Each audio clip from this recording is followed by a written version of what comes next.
भाजपा की प्रदेश सरकार, हरियाणा प्रदेश की बीजेपी की सरकार इतनी किसान के प्रति असंवेदनशील हो चुकी है कि भाजपा ने अपनी ऑफिशियल प्रेस वार्ता कुरुक्षेत्र के अंदर, जो इनके प्रदेश के प्रवक्ता थे और वहाँ जिलाध्यक्ष वगैरह, इनका जो सारा जिले की कार्यकारिणी बैठी थी, उस प्रेस वार्ता में यहाँ तक कह दिया कि काले झंडे दिखाने वाले किसान देशद्रोही। कोरोना काल में जिनकी जरूरत थी आपात मेजर्स की,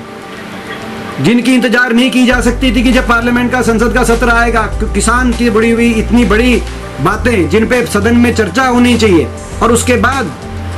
फैसला होना चाहिए किसान के भविष्य को लेकर, मगर उन सब व्यवस्थाओं को दरकिनार करते हुए 3 ऑर्डिनेंस आए। जो एमएसपी का सिस्टम है उस पे ये सबसे बड़ी, ये एक बहुत बड़ी चोट साबित हो सकते हैं। अगर हम मंडी व्यवस्था को दरकिनार करके और प्राइवेट बायर्स को इस क्षेत्र के अंदर पूरी तरीके से अनियंत्रित, बिना किसी रेगुलेशंस के, बिना किसी कानून बनाए, तो उनको हम इस क्षेत्र के अंदर व्यापक रूप से खरीद की तरफ लेके जाएंगे, तो वो मंडी व्यवस्थाओं का क्या होगा, उनके भविष्य पे प्रश्न चिन्ह लग जाएगा। तो ये एक बड़ी बात है। अरे मैं ये बात मैं इसीलिए भी कह रहा हूँ कि आप में से बहुत से लोग जानते भी हैं कि एमएसपी की जहाँ तक बात है, न्यूनतम समर्थन मूल्य की बात है, देश की आज़ादी से पहले न्यूनतम समर्थन मूल्य की व्यवस्था नहीं थी। संविधान सभा में स्वर्गीय चौधरी रणबीर सिंह जी, जो कि हरियाणा से ही आते थे, मेरे स्वर्गीय दादाजी,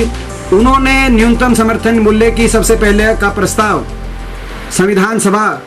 में रखा 1948 में। तो ये आज मैं समझता हूँ कि आज देश के किसान इसीलिए आंदोलित हैं, उनके हम साथ हैं,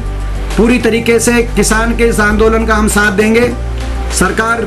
चाहे जिसको देशद्रोही कहना है उसको सरकार देशद्रोही कहे, चाहे देश के